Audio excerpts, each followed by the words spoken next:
Hi friends, welcome to Telugu defence news. India, ఫ్రాన్స్లు Hammer guided బాంబ్స్ని మన దేశంలోనే జాయింట్గా మ్యానుఫ్యాక్చర్ చేయడానికి ఎంఓయు అగ్రిమెంట్ని సైన్ చేశాయి. ఈ ప్రాజెక్ట్లో Bharat Electronics Limited, French company Safran 50-50 పార్ట్నర్షిప్తో జాయింట్ వెంచర్ని ఫామ్ చేసి ఈ బాంబ్స్ని ప్రొడ్యూస్ చేస్తాయి. ఇక్కడ పాయింట్ ఏంటంటే ఇది కేవలం మేక్ ఇన్ ఇండియా కాదు, ఇండియా ముఖ్యంగా ఎయిర్ ఫోర్స్ ఒక ట్రెండ్ని ఫాలో అవుతుంది. రియల్ కాంబాట్లో బాగా పర్ఫామ్ చేసి కాంబాట్ ప్రూవెన్ అనే ట్యాగ్ తెచ్చుకున్న ఆర్సెనల్ని ర్యాపిడ్గా పెంచుతుంది.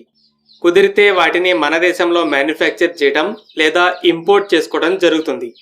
ఈ హ్యామర్ అనేది ఈ ట్రెండ్లో ఒక భాగం.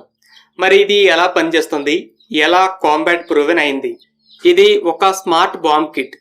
జెట్స్ డౌన్ అయ్యే రిస్క్ ని తీసుకుంటూ టార్గెట్ మీదకి వెళ్లి డ్రాప్ చేసే బాంబ్స్ కి ఈ కిట్ ని ఫిట్ చేస్తే టార్గెట్ కి 70 కిలోమీటర్ల దూరం నుండి డ్రాప్ చేసినా కూడా శాటిలైట్ గైడెన్స్ తో వెళ్లి ప్రెసైజ్ గా డిస్ట్రాయ్ చేస్తుంది. అలా దూరం వెళ్ళటానికి రెగ్యులర్ గా వాడే వింగ్ కిట్ కాకుండా ఈ కిట్ కి రాకెట్ ఇంజిన్ కూడా ఉంటుంది. ఒక్కసారి జెట్ దాన్ని లాంచ్ చేశాక 30 సెకండ్ల పాటు ఇంజిన్ బర్న్ అయ్యి బాంబుని చాలా ఎత్తుకు తీసుకెళ్తుంది, ముందుకు వెళ్ళటానికి పుష్ ఇస్తుంది. అలా బాంబు 70 కిలోమీటర్ల వరకు వెళ్లి శాటిలైట్ గైడెన్స్ తో ప్రెసైజ్ గా అటాక్ చేస్తుంది. రఫాల్ గ్రౌండ్ మీద ఉన్న టార్గెట్స్ మీద అటాక్ చేయడానికి 2 వెపన్స్ ని వాడుతుంది. 70 kilometres range Hammer, 560 kilometres range SCALP cruise missile.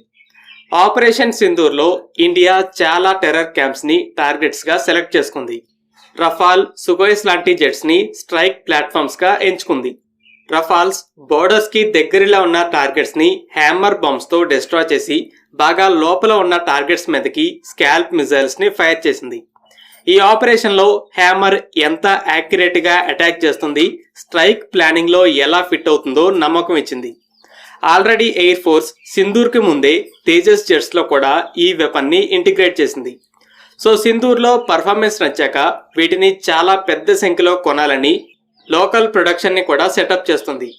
అయితే ఈ కాంబాట్ ప్రూవెన్ ట్రెండ్ అనేది సింధూర్ తర్వాత పీక్ లోకి వెళ్ళింది, కానీ అంతకు ముందే స్టార్ట్ అయింది.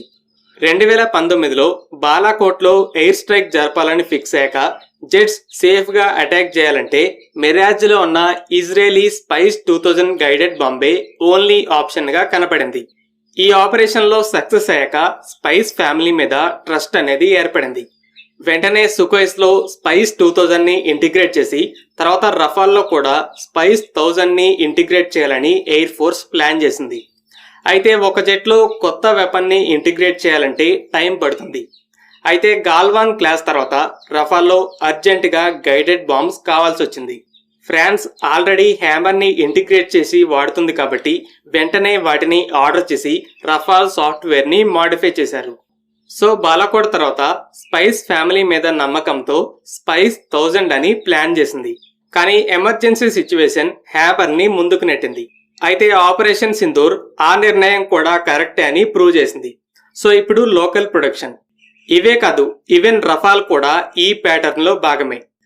36 రఫాల్ డీల్ తర్వాత ఎంఆర్ఎఫ్ఏలో 114 జెట్స్ ని కొనడానికి ఏ జెట్ కొనాలని ఎయిర్ ఫోర్స్ చాలా సంవత్సరాలు ఆలోచించింది. ఆపరేషన్ సింధూర్ తర్వాత మరలా వెంటనే రఫాల్ అని ఫిక్స్ అయింది.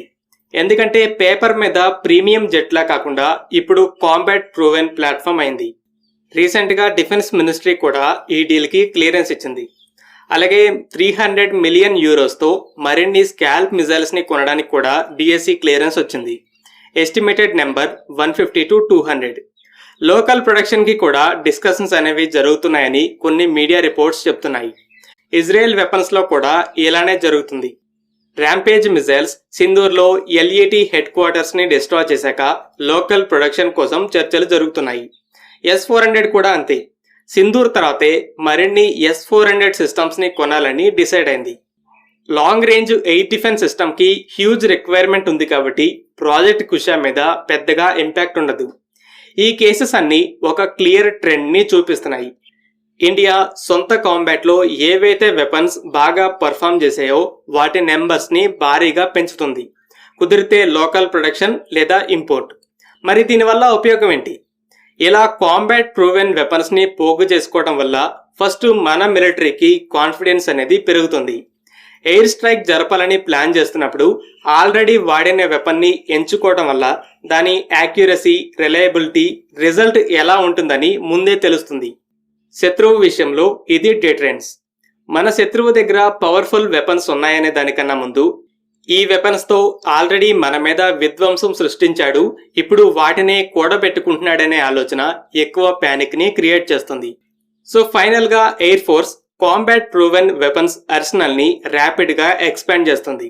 ఇది మనకి కాన్ఫిడెన్స్ ఇస్తుంది. ఆల్రెడీ ఇవి ఏం చేసాయో చూసిన శత్రువుకి ప్యానిక్ ని కూడా క్రియేట్ చేస్తుంది. ఫ్రెండ్స్, ఈ వీడియో మీకు నచ్చినట్టయితే లైక్ చేయండి. అలాగే మరిన్ని డిఫెన్స్ అప్డేట్స్ కోసం మన ఛానల్ని సబ్స్క్రైబ్ చేసుకోండి.